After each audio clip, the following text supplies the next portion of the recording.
Iraq's deputy appears to have scolded Trump as renewed war fears grow, with Iranian Deputy Foreign Minister Saeed Khatibzadeh accusing the US president of reckless rhetoric. If you don't have a deal by Wednesday when the ceasefire ends, will you extend the ceasefire or will you start attacks again? Maybe I won't extend it. Okay. But the blockade is going to remain. But maybe I won't extend it. So you have a blockade, and unfortunately we'll have to start dropping bombs again. Trump talks too much, Khatibzadeh said, as Iran's deputy foreign minister responded to Washington's mixed signals amid the latest Hormuz U-turn. Is Trump to blame for Iran again shutting down the Strait of Hormuz? Or did his pressure tactics push Tehran into another dramatic escalation? Iran's deputy foreign minister Saeed Khatibzadeh responded on April 18 to Donald Trump's renewed war threats, dismissing the US president's rhetoric as negotiations remain fragile. Khatibzadeh made the remarks while speaking to reporters on the sidelines of the Antalya Diplomacy Forum in Turkey, where he addressed both the talks track and the risk of fresh conflict. Responding to Trump's threats, Khatibzadeh said the US president talks too much, according to Al Jazeera, and added that Trump had made contradictory comments in the same statement. Saeed Khatibzadeh said, and I quote, "US President Trump talks too much. He said contradictory things within the same statement. I don't know exactly what he meant. Iran believes war cannot lead to any positive outcome, but it's ready to keep defending itself if under attack. We will fight until the last Iranian soldier." Unquote. His remarks came after Trump appeared to send mixed signals during the negotiations, combining claims of progress with renewed military threats. In the same press interaction, Trump suggested the deal was effectively settled while also warning that bombing could resume if negotiations failed, deepening the sense of confusion around Washington's position. Hello everybody, nice to be with you. We're landing pretty soon. We had some pretty good news 20 minutes ago, but it seems to be going very well in the Middle East with Iran. We'll know over a little period of time. We're negotiating over the weekend. And as you know, we have the blockade. The blockade's been very successful. And of equal success has been the 5 weeks before the blockade. The combination was pretty lethal, I would say. So we're going to be knowing very shortly. But we're talking over. I expect things to go well. Many of these things have been negotiated and agreed to. Sir, what was the good news that you had 20 minutes ago? Having to do with Iran. Can you tell us anything about No, but you'll hear about it. What are you going to be I just think it's something that should happen. It's something that only makes sense to happen.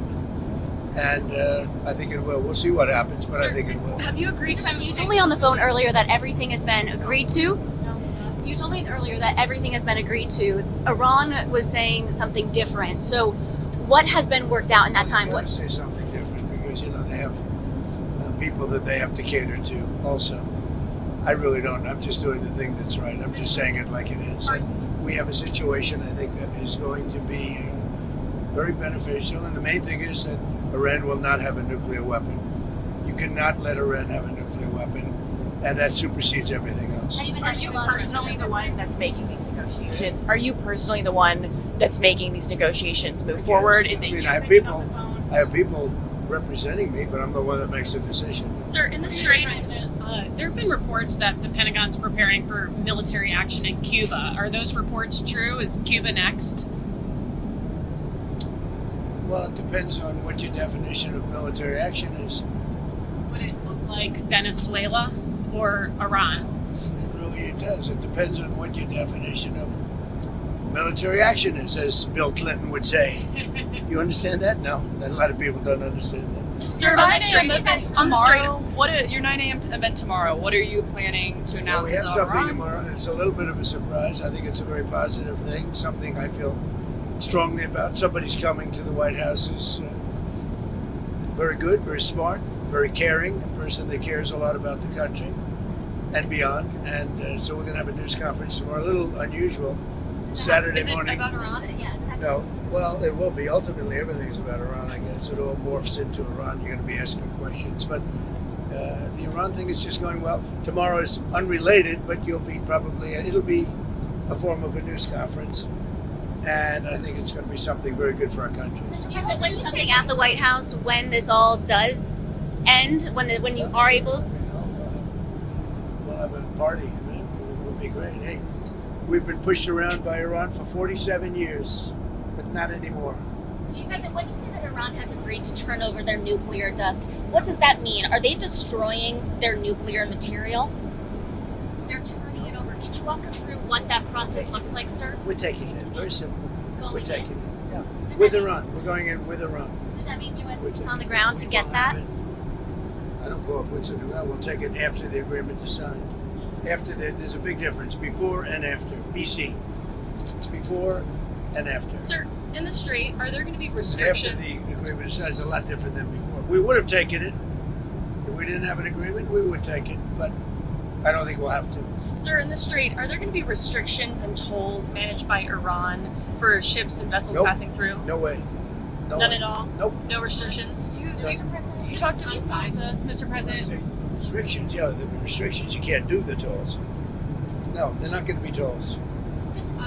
On FISA, Mr. President, Antalya Luna is pushing to have the Save America Act linked to FISA in the FISA renewal. Well, Are I you think in she's favor? right. And I'd love to see that. The Save America Act is so important. It's so good. It's voter ID. It's, basic. It's your basics about a democracy. Voter ID, birthplace. You have to be born in the United States to vote. We have no transgender. We added no transgender mutilization of our children. Very important. No men in women's sports. Now, we added that. Also, we talk about the top three. And we put as the three having to do with the vote. We also have no mail-in ballots other than for the military, etc. If you're sick, the military. If you're away, if you're disabled, any of those things. It's pretty generous, actually, but mail-in ballot, the tremendous cheating that goes on with mail-in ballots. So we would have no mail-in ballots except for those various exceptions. Mr. President, does the ceasefire in Lebanon need to happen for you to get to a deal with No, Iran? It's not really tied, but you could say maybe psychologically tied, but we're going to help Lebanon become a country again. It's been a long time for them. They've gone through a lot, and we're going to help them be a country again. And Do you have an are you update? frustrated with Netanyahu while you were negotiating the ceasefire in the last round? Was his action bombing Lebanon, did that impact peace talks? We disagree on some things, but he's been a very good partner. We did a good job. There's probably never been anything like it. He says we're the senior, and we are the senior. We're the senior to everyone. We're the greatest military in the world. I built it in the first term. Didn't think I'd be using it this much, but we have the greatest military in the world, greatest equipment, greatest. When you look at it, we had 101 to 111, depending on your definition, because some were two. They came out in twos. Missiles shot at a certain very valuable asset of ours that happened to be sitting on the water. Every single one of those missiles was shot down. Think of it, 111 missiles. Every single one of them was shot down. Never even got close. And nobody has a military like this. Nobody has equipment like this. Nobody has the power that we have. Sir, you said that the U.S. was going to take the nuclear dust from Iran. Yeah, we didn't What's make the a deal. time? What's the timeline on Well, that? I'm How not gonna long give will you that Do you want me take? to give you the time and date and everything Is else? it like you've been negotiated? If we How long that obviously, I'm not process going will to give go you on? the time other than if we sign the agreement, then I can give you a time somewhere after the signing of the agreement. And We'll will go it in involve with the US Iran. military? We'll go in with Iran and we will take it together and we will bring it back, 100% of it, back to the United States. If we don't do that, we will get it in a different form, in a much more unfriendly form. And that But in any event, we'll get it. unfriendly But in form, any would that event, involve war? excuse me. But in any event, we'll get it. Go ahead. If you don't have a deal by Wednesday when the ceasefire ends, will you extend the ceasefire or will I you don't start know. at Maybe not. attacks again? Maybe I won't extend it, Okay. but the blockade is going to remain. Do you have an update? But maybe I won't extend it. So you have a blockade, and unfortunately, we'll have to start dropping bombs again. Thank you very much, everybody. Thank you. I think it's going to happen.